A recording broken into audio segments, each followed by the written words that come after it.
Assalamualaikum warahmatullahi wabarakatuh. Di sini saya akan menjelaskan materi mengenai teks tanggapan di kelas 7 MTS atau SMP. Tujuan pembelajarannya adalah mengenali struktur teks tanggapan dan mengkategorikannya pada setiap paragraf dengan tepat. Materi yang akan disampaikan oleh saya adalah pengertian teks tanggapan dan struktur teks tanggapan, beserta contohnya. Pada kesempatan kali ini, kita akan membahas mengenai teks tanggapan. Tujuan pembelajarannya adalah mengenali struktur teks tanggapan dan mengkategorikan tiap paragraf ke dalam struktur dengan tepat. Disimak ya, teman-teman. Sebelum masuk ke struktur teks tanggapan, sebelumnya itu kita harus mengetahui apa sih teks tanggapan itu. Teks tanggapan adalah teks yang berisi penilaian, kritik, saran, dan ulasan terhadap suatu teks atau karya seseorang. Karya seseorang itu dapat berupa buku fiksi atau non-fiksi, kemudian berupa film, dan lain sebagainya. Ada 3 bagian dalam struktur teks tanggapan. Yang pertama itu ada konteks, kedua ada deskripsi, dan yang ketiga ada penilaian. Jadi, ketika kalian akan membuat teks tanggapan itu diawali dengan konteks. Konteks itu harus berisi penyebutan objek yang ditanggapi, jadi berupa pembuka atau pengantar ke dalam permasalahan yang akan kalian bahas. Selanjutnya, yang kedua ada deskripsi. Deskripsi itu memperjelas atau menjelaskan keadaan objek atau proses berlangsungnya secara terperinci atau secara detail supaya pembaca paham dengan masalah yang akan kalian bahas. Kemudian, yang ketiga itu ada tanggapan atau penilaian. Kalau penilaian itu boleh berupa tanggapan positif atau negatif. Kalau positif itu berupa pujian, kalau negatif itu berupa kritik.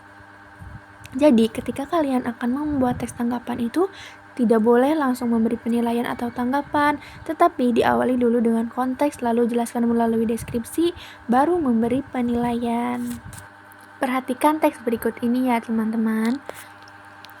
Kebun kelapa sawit memang menjanjikan untuk sumber keuangan negara atau pemasukan devisa di bidang ekspor minyak kelapa sawit. Tetapi, apakah efek yang diberikan sebanding dengan Indonesia dan lingkungan? Diperlukan peraturan khusus agar terciptanya keuntungan untuk kedua belah pihak. Cuplikan teks tadi termasuk ke dalam bagian struktur konteks, karena berisi penyebutan objek yang ditanggapi, jadi berupa pembuka atau pengantar kepada permasalahan yang akan kita bahas.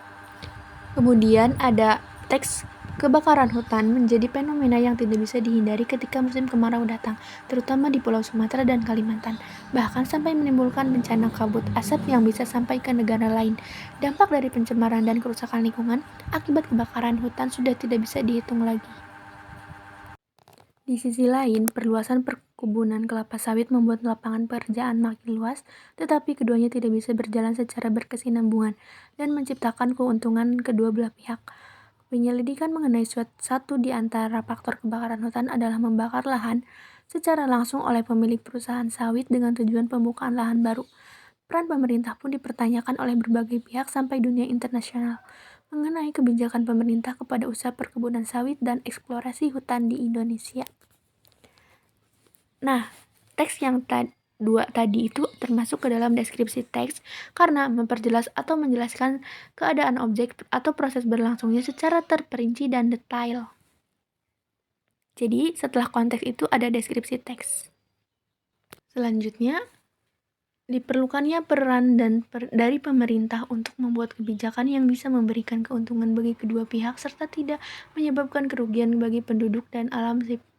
Sikap tegas dan kebijakan yang sesuai terhadap pelaku kejahatan dan kerusakan hutan serta pembuatan aturan dan ranah kerja yang jelas terhadap pengusaha perkebunan sawit sehingga semua bisa berjalan secara seimbang dan berkesinambungan. Nah, teks yang ini termasuk ke dalam bagian penilaian karena di dalamnya itu terdapat tanggapan atau penilaian dari penulis. Sekian pemaparan materi dari saya. Atas kekurangannya mohon maaf. Wassalamualaikum warahmatullahi wabarakatuh.